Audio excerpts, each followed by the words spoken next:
Hello friends, thyroid part 1 में हमने देखा कि थायराइड ग्लैंड क्या होती है और हमारी थायराइड ग्लैंड कौन से हार्मोन बनाती है, रिलीज करती है, और इन हार्मोन के बढ़ने से या कम होने से क्यों हमारा वजन तेजी से बढ़ता है या घटता है। जब थायराइड हार्मोन की लेवल बढ़ती है तो उस कंडीशन को हम कहते हैं हाइपरथायराइड।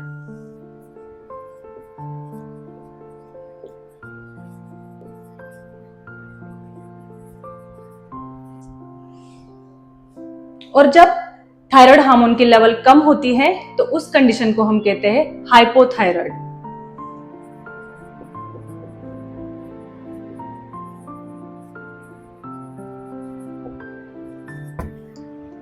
आज के इस वीडियो में हम डिस्कस करेंगे हाइपरथायराइड किस वजह से होता है, इसके लक्षण और कॉम्प्लिकेशन क्या हो सकते हैं।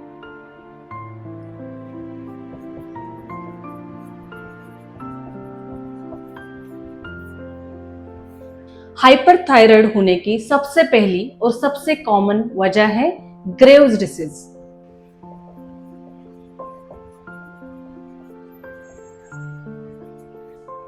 ये ग्रेव डिसीज एक ऑटोइम्यून डिसऑर्डर है जिसमें हमारी थायराइड ग्लैंड ओवर एक्टिव होती है और जरूरत से ज्यादा थायराइड हार्मोन का प्रोडक्शन करती है।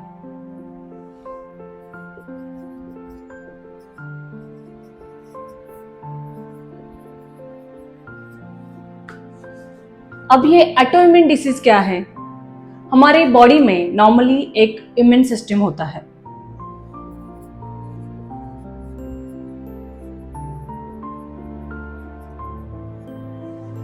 और ये इम्यून सिस्टम जब हमारे बॉडी में कोई वायरस, बैक्टीरिया या कोई भी फॉरेन इन्वेडर अटैक करता है तो ये इम्यून सिस्टम एक्टिवेट होता है और उन बैक्टीरिया, पैरासाइट्स, वायरस, जो भी फॉरेन इन्वेडर है उनसे फाइट करता है और उनको डिस्ट्रॉय करता है। तो इसका मतलब है हमारी इम्यून सिस्टम हमें इन्फेक्शन से बचाती है, हमें बीमार होने से बचाती है। और जब भी ये इम्यून सिस्टम वीक होता है तो हम बीमार होते हैं। अब ऑटोइम्यून डिसीज क्या होता है? इसमें ना हमारी इम्यून सिस्टम वीक होती है, ना हमारे बॉडी पे कोई foreign invader like bacteria, virus ऐसा कुछ हमारी बॉडी पे अटैक करता है। ऑटोइम्यून डिसीज में हमारी सिस्टम खुद ही हमारे किसी बॉडी पार्ट को अपना दुश्मन समझ के अटैक करती है। ग्रेव्स डिसीज में हमारी इम्यून सिस्टम हमारी थायराइड ग्लैंड पे अटैक करती है।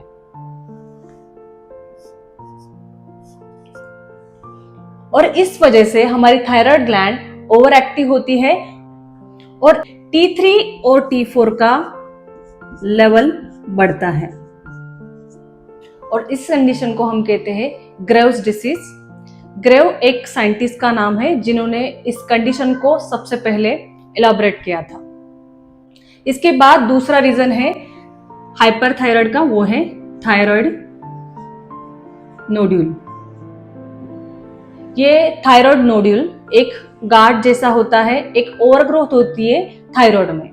इस कंडीशन को हम आसानी से नोटिस कर पाते हैं। जब भी हम पानी पीते हैं तो यहाँ पे एक गार्ड सा दिखता है और इस कंडीशन को हम कहते हैं थायराइड नोड्यूल। ये नोड्यूल एक हो सकता है या एक से ज्यादा भी हो सकते हैं और यही नोड्यूल हमारी थायराइड हार्मोन का प्रोडक्शन बढ़ाते हैं और इस वजह से हाइपरथायराइड की कंडीशन दिखती है। तीसरा कंडीशन होता है थायरोइडाइटिस। थायरोइडाइटिस मतलब हमारी थायराइड ग्लैंड में इंफ्लेमेशन हो जाना।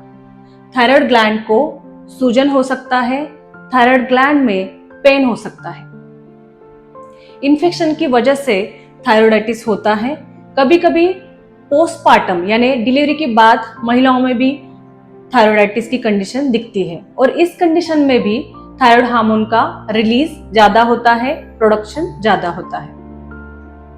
हाइपरथायराइड का चौथा रीजन है एक्सेसिव आयोडीन कंजम्पशन। जब भी हमारे शरीर में आयोडीन की मात्रा ज्यादा होती है या हम आयोडीन का कंजम्पशन एक्सेसिव करते हैं, उस कंडीशन में भी हाइपरथायराइड होने के चांसेस बढ़ते हैं। ये थे 4 रीजन। इनकी वजह से हाइपरथायराइड की कंडीशन दिखती है। अब हम देखेंगे हाइपरथायराइड के लक्षण क्या होते हैं और इसके कॉम्प्लिकेशन क्या हो सकते हैं। हाइपरथायराइड में T3 और T4 की लेवल बढ़ने की वजह से हमारा मेटाबॉलिक रेट बढ़ता है और मेटाबॉलिक रेट बढ़ने की वजह से हम जरूरत से ज्यादा कैलोरीज बर्न कर देते हैं और इस वजह से सबसे पहला हमारा वेट लॉस होता है। दूसरा लक्षण होता है थकान और कमजोरी।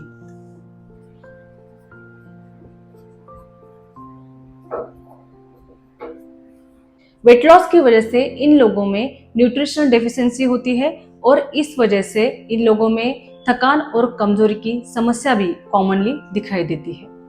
तीसरा लक्षण होता है चिड़चिड़ापन। उसके बाद दिल की धड़कन भी बढ़ती है, पसीना भी बहुत ज्यादा आता है, घबराहट होती है, पीरियड्स की फ्रीक्वेंसी बढ़ती है। मतलब जो पीरियड्स 28 डेज में या 35 डेज के बीच में आते हैं वो पीरियड्स 15 डेज में भी आ सकते हैं या 20 डेज में भी आ सकते हैं। उसके बाद और एक लक्षण होता है वो है गॉइटर। गॉइटर यानी हमारी थायराइड ग्लैंड में जो गांठ होती है जिसे हम इजीली नोटिस कर पाते हैं, उस कंडीशन को कहते हैं गॉइटर। हेयर लॉस होता है। न्यूट्रिशनल डेफिशिएंसी की वजह से हेयर लॉस होता है, हेयर पतले होते हैं, ब्रिटल होते हैं, इजीली टूटते हैं। ये थे हमारे हाइपरथायराइड के लक्षण। अब हम देखेंगे हाइपरथायराइड में कौन कौन से कॉम्प्लिकेशन हो सकते हैं।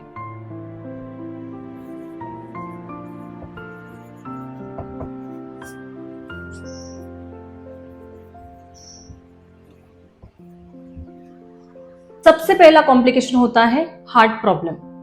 इन पेशेंट्स में हार्ट बीट इरेगुलर होने की वजह से ब्लड में क्लॉट्स हो सकते हैं और हार्ट के इश्यूज डेवलप हो सकते हैं, हार्ट फेल्यूर हो सकता है। और एक इंपॉर्टेंट कॉम्प्लिकेशन है इसका, वो है ग्रेव्स ऑप्थेल्मोपैथी।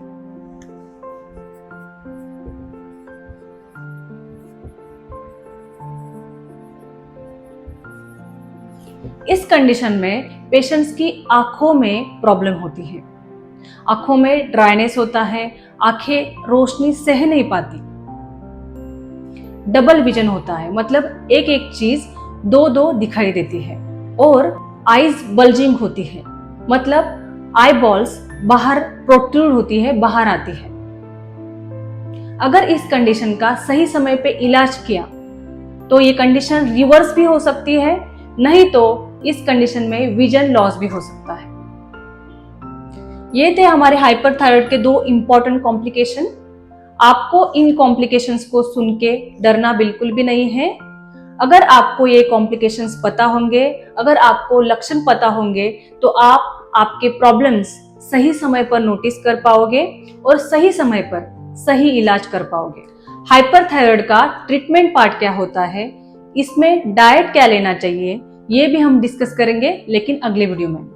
तब तक के लिए take care, be healthy, be happy. Thank you.